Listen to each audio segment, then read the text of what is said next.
Students, మరి ఈరోజు మనం స్టేట్కి అసోసియేషన్కి ఉన్న డిఫరెన్సెస్ గురించి నేర్చుకుందామండి. ఆల్రెడీ మనం స్టేట్ గవర్నమెంట్ అలాగే స్టేట్కి సొసైటీకి ఉన్న డిఫరెన్సెస్ నేర్చుకున్నారు.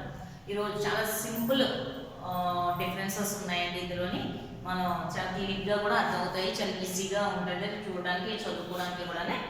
ఒకసారి నోట్ చేస్తున్నాం చూడండి. డిఫరెన్సెస్ బిట్వీన్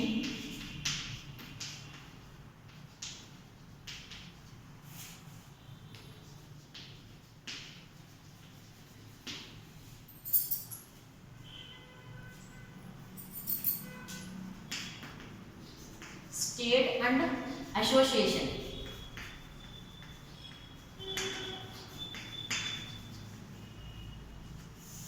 ఇక్కడ అసోసియేషన్ అంటే సంస్థ అండి, అంటే రాజ్యానికి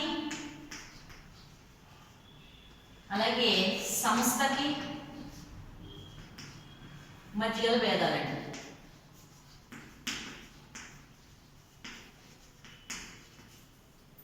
రాజ్యానికి సంస్థకి మధ్యగల భేదాలు ఈరోజు డిస్కస్ చేసుకుందామండి. ఇప్పుడు మనం 2 కేటగిరీలుగా డివైడ్ చేసుకున్నాం దీన్ని. స్టేటు అంటే రాజ్యం అండి, అసోసియేషన్ అంటే సంస్థ అండి. ఇక్కడ మనకి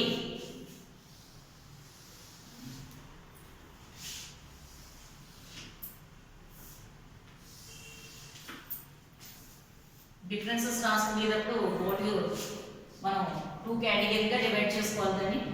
ఫస్ట్ వచ్చి membership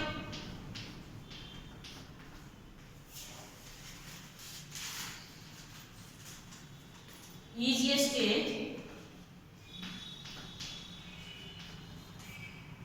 is compulsory.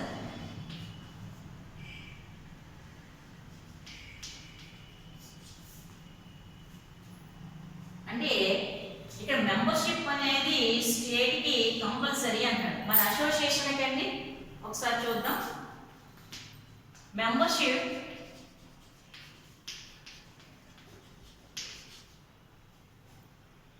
In association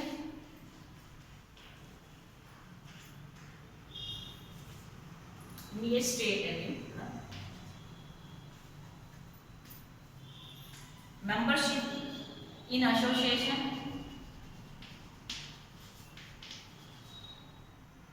is voluntary.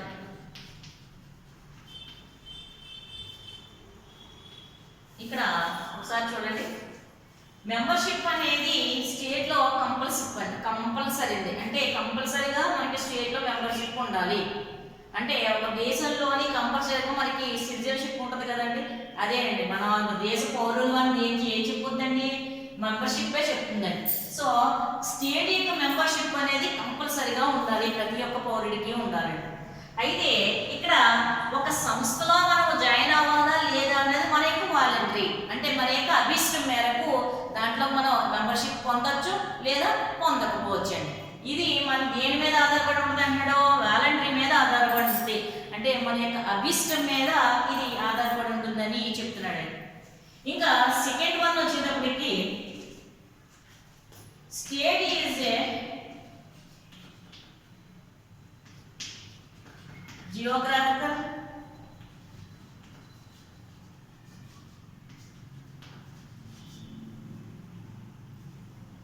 Organisation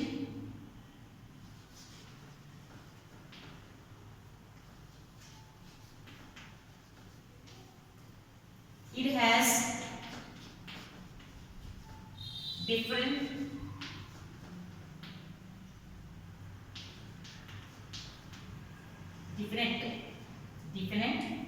boundaries. చూడండి, స్టేట్ కి కంపల్సరీ ఇది జియోగ్రాఫికల్ ఆర్గనైజేషన్ అండి. ఇక్కడ జియోగ్రాఫికల్ ఆర్గనైజేషన్ అంటే ఒక భౌతికమైన స్వరూపం లాంటిది మనకి స్టేట్, భౌతిక పరంగా ఉంటుంది. దీనికి ఒక డిఫరెంట్ బౌండరీస్ అని ఉంటాయి. అంటే బౌండరీస్ అంటే తెలుసు కదండి, మనకి తూర్పున ఏముంది, దక్షిణాన్ని ఏముంది, ఉత్తరాన్ని ఏముంది, పడమటిన ఏముంది, ఇలాగ నార్త్ సౌత్ ఈస్ట్ వెస్ట్ ఇలా ఏముందో బౌండరీస్ అనమాట అండి. మన దేశం అలాగే స్టేట్ చుట్టూ కొన్ని బౌండరీస్ ఉంటాయి. అది నిర్దిష్టంగా ఉంటాయి, డెఫినెట్ బౌండరీస్ కలిగి ఉంటాయి. దీనికి కంపల్సరీగా ఒక డెఫినెట్ బౌండరీస్ కలిగి ఉంటాయి. మరి అసోసియేషన్ అనేది డిఫరెన్స్ బౌండరీస్ కలిగి ఉంటాయండి, ఉండవు. అది ఒక స్థిరంగా ఒక చోట ఉంటుందని, లేకపోతే ఒక దానికే పరిమితం అవుతుంది, కొంత ప్లేస్కే పరిమితం అవుతుంది అనేది ఏమి ఉండదు. కాబట్టి దీనికి అసోసియేషన్ అనేది స్పెషల్ బౌండరీస్ అనేది ఉండవని చెప్తున్నాడు. Association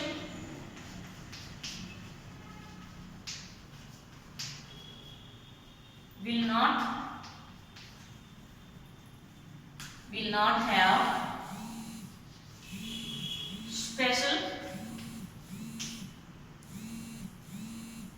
specific boundaries.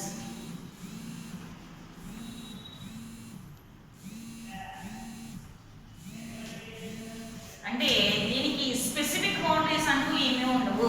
ఒక సంస్థ అన్నదనుకోండి, ఆ సంస్థ అందులో చిన్న సంస్థగా స్థాపించవచ్చు, అది ఉండే కొద్ది గ్రేటర్ అవ్వచ్చు, లేదా విశాలం అవ్వచ్చు, లేదా పెద్దదిగా ఉండొచ్చు, ఒక స్టేట్ నుంచి ఇంకొక స్టేట్కి వ్యాప్తి చెందొచ్చు. ఇలా మనకి దీనికి స్పెషల్గా దీనికి బౌండరీస్ అంటే ఏముండదండి. అది ఎంత ఎక్కువైనా కావచ్చు, చిన్నది కావచ్చు, పెద్దది కావచ్చు, ఎలా ఉండవచ్చు, అది దాని యొక్క మార్పులు చేర్పులు చేస్తూ ఉండొచ్చు.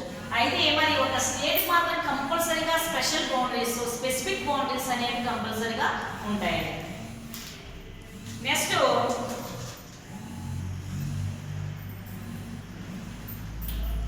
State is permanent.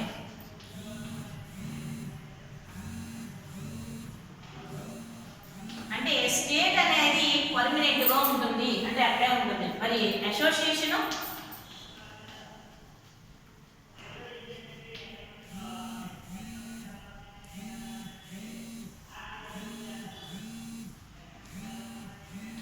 may be temporary or permanent.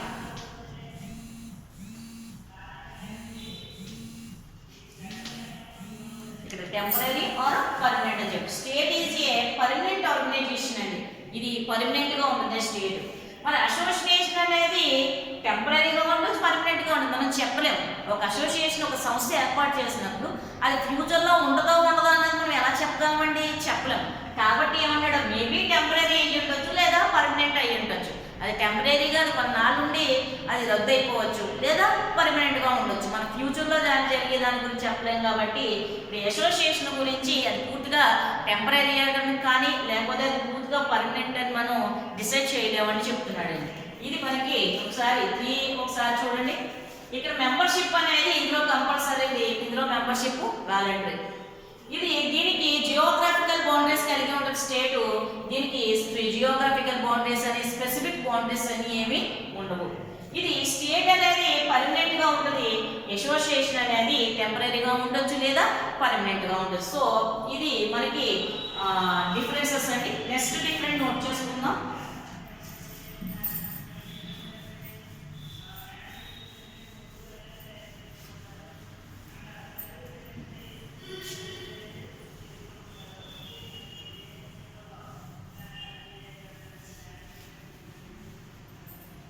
Fourth one వచ్చి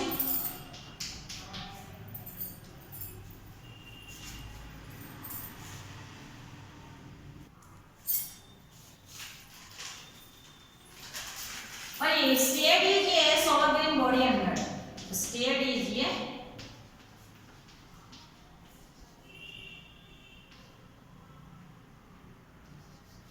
సోవరీన్ బాడీ.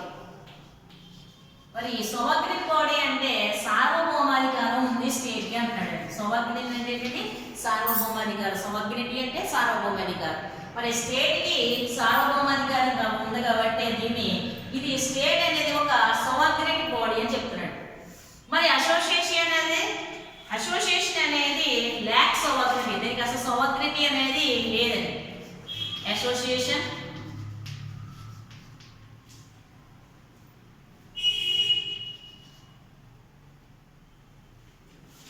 ల్యాక్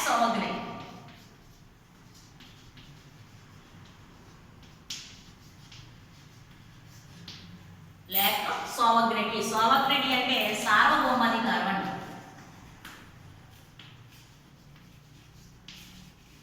అంటే అన్నింటికన్నా మించిన అధికారం అన్నమాట అండి.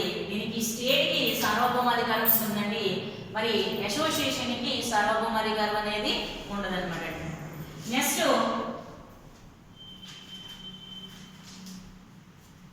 citizens show obedience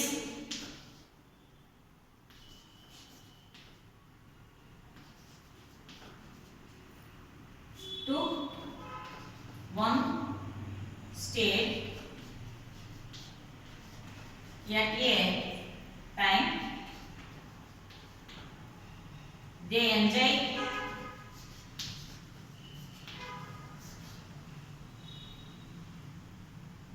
membership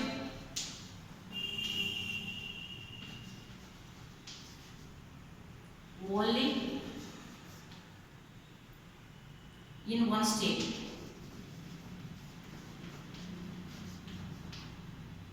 at a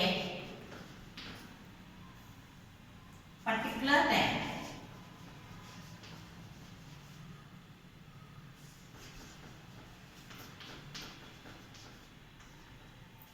ఒకసారి దీన్ని ఒకసారి చూడండి. సిటిజన్ అంటే ఎవరో పౌరుడండి. ఈ పౌరుడు ఒబీడియన్స్ చూపిస్తాడట. షోను ఒబీడియన్స్. ఒబీడియన్స్ చూపించడం అంటే మర్యాద లేదా గౌరవం. ఇది ఎవరికి? వన్ స్టేట్కి ఎట్ ఏ వన్ టైం. అంటే ఒకానొక టైంలో ఏదైతే ఆ దేశ పౌరుడు ఉన్నాడో ఆ దేశానికి మాత్రమే అతడు ఒబేడ్ అయి ఉండాలి. అంటే అతడు బాధ్యత వహించి ఉండాలి, గౌరవించగలిగి ఉండాలి అంటున్నాడు. అంటే ఎందుకంటే they enjoy membership only one state at a particular time. ఇక్కడ enjoy only one membership in one state అండి. ఒక రాజ్యంలో మాత్రమే ఒక మెంబర్షిప్ ఉంటుంది. ఆ మెంబర్షిప్నే మనం ఎంజాయ్ చేయాలి. అలాగే ఒకే టైంలో రెండు స్టేట్స్ సంబంధించిన మనం మెంబర్షిప్ అనేది ఎంజాయ్ చేయడానికి అనేది ఉండదు అని చెప్తున్నాడు అండి. ఇక్కడ చూడండి, citizen showed obedience in one state. ఒక స్టేట్ మాత్రమే తను ఒబీడియన్స్ చూపించగలడు. అంటే తను గౌరవం అనమాట, ఒబే చేయాలి అని. అలాగే ఎట్ ఏ వన్ టైం, ఒకే ఒక టైంలో మనకి చూడండి సిటిజన్షిప్ ఉంటుంది అనమాట అండి, పౌరసత్వం. ఈ పౌరసత్వం అనేది ఒక దేశంలో మనకి ఉన్నది. ఈ దేశంలో పౌరసత్వం ఉందనుకోండి, ఇంకో దేశంలో పౌరసత్వం తీసుకోవాలంటే ఇది క్యాన్సిల్ అయిపోవాలి. అప్పుడు ఆ పౌరసత్వం తీసుకోవడం జరుగుతుందండి. అలాగే ఒకే టైంలో అక్కడ ఇక్కడ కూడా రెండు రకాల పౌరసత్వాలు మనకి లేదండి. అదే మన భారతదేశంలో అనుకోండి, మొత్తం దేశమందరికీ కూడా ఒకే ఒక పౌరసత్వం ఉంటుంది, సిటిజన్షిప్ ఉంటుంది అనమాట అండి. అలాగే కొన్ని అమెరికా దేశాలు ఉన్నాయి అనుకోండి, అమెరికాలో మనకి రాష్ట్రాలకు ఒక విధమైన మెంబర్షిప్ ఉంటుంది, అలాగే కేంద్రానికి సంబంధించి ఒక మెంబర్షిప్ ఉంటుంది. రెండు రకాల సిటిజన్షిప్లు అక్కడ ఉంటాయండి. కానీ ఇక్కడ మనకి మాత్రం ఓన్లీ సింగిల్ సిటిజన్షిప్ గా చెప్పుకోవచ్చు. అంటే భారతదేశం మొత్తానికి ఒకే ఒక మెంబర్షిప్ ఉంటుంది. అదే ఆ స్టేట్ కి ఒక టైంలో మనం ఒక స్టేట్ కి మాత్రమే ఒబే చేయగలం. అలాగే ఒకే టైంలో రెండు స్టేట్లో మన మెంబర్షిప్ అనేది ఉండడం అనేది కుదరదని చెప్తున్నాడు. They enjoy membership only in one state at a particular time. మనం ఒక పర్టికులర్ టైంలో ఒక స్టేట్కి సంబంధించింది మాత్రమే మనం ఎంజాయ్ చేయగలం. అంతే తప్ప ఒకే టైంలో రెండు రాష్ట్రాలకు సంబంధించిన మెంబర్షిప్ అనేది ఉండదు అని చెప్తున్నారు. కానీ అసోసియేషన్ తీసుకున్నట్లయితే మరి మనం అసోసియేషన్ తీసుకున్నట్లయితే ఇక్కడ మెంబర్షిప్ అనేది మనం ఎన్ని సంస్థల్లోనూ మెంబర్షిప్ తీసుకోవచ్చు. దానికి ఎవరో కూడా అడ్డు పెట్టారు. మనకి అసోసియేషన్ బోర్డు అని ఉంటాయండి. మనకి ఒకే అసోసియేషన్లో మనం మెంబర్ ఆఫ్ అసోసియేషన్లో మెంబర్షిప్ తీసుకోవచ్చు. మనకి ఇష్టం ఉంటే మెంబర్షిప్ తీసుకోవచ్చు, ఇష్టం లేకపోతే మానేయచ్చు. మనకు అడిగే వాళ్ళు ఎవరూ లేరు. అలాగే మనం ఒక సంస్థకి మాత్రమే ఒబేడీగా ఉండవలసిన అవసరం కూడా లేదండి. ఇక్కడ మనకి మెంబర్షిప్ అనేది స్టేట్కి ఒకే ఒక మెంబర్షిప్ ఉంటుంది సిటిజన్కి. ఇది కంపల్సరీగా ఎవరైతే స్టేట్లో ఉన్నారో వాళ్ళకి కంపల్సరీగా ఉండి తీరాలండి. ఇక్కడ మనకి అసోసియేషన్కి అది లేదండి. అసోసియేషన్లో మనకి ఎంతమంది అన్నా మనకి మెంబర్షిప్ ఉండొచ్చు, కావాల్సితే ఉండొచ్చు, అవసరం లేకపోతే మళ్ళీ మనం దానికి బయటికి వచ్చేయచ్చు. కాబట్టి ఇక్కడ ఏం చెప్తున్నాడంటే citizen can enjoy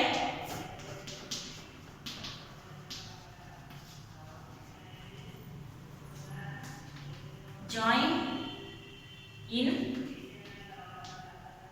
as many associations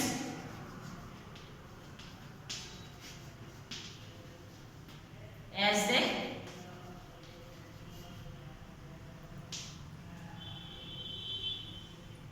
desired at a time.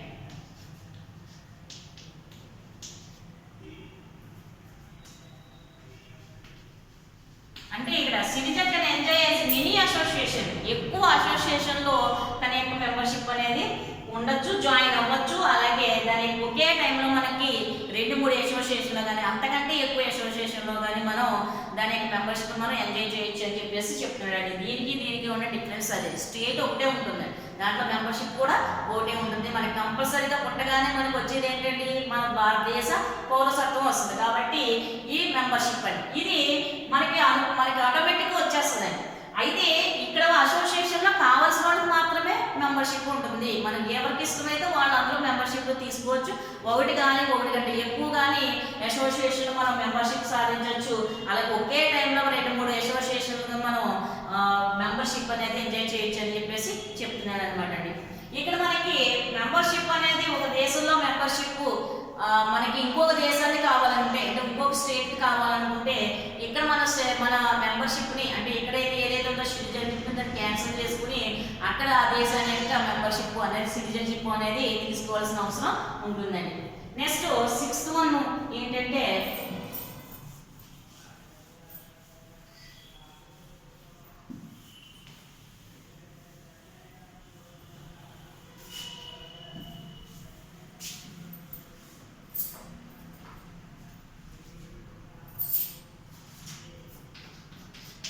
the scope of state is wide. అంటే స్కోప్ అంటే పరిధి. మరి స్టేట్ యొక్క స్కోప్ ఎలా ఉంటుందంటే వైడ్గా ఉంటుంది, చాలా విశాలంగా ఉంటుందండి. మరి అసోసియేషన్ అనేది లిమిటెడ్గా ఉంటుంది. అసోసియేషన్ ఎలా ఉంటుందండి, ద స్కోప్ ఆఫ్ association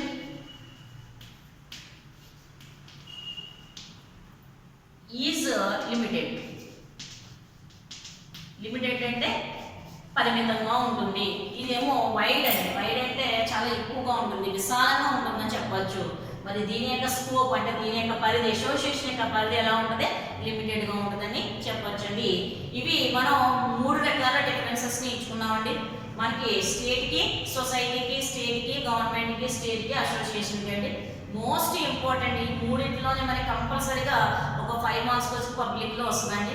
మీకు తెలుగు మీడియం వాళ్ళు ఎవరైనా ఉంటే ఇబ్బంది పడద్దు, ఆల్రెడీ మెటీరియల్ కానీ లేకపోతే మీకు వచ్చే నోట్స్ కానీ ఇవ్వడం జరుగుతుంది. కాబట్టి ఇంగ్లీష్ మీడియంలో ఎవరైనా ఉంటే దీన్ని నోట్ చేసుకోండి.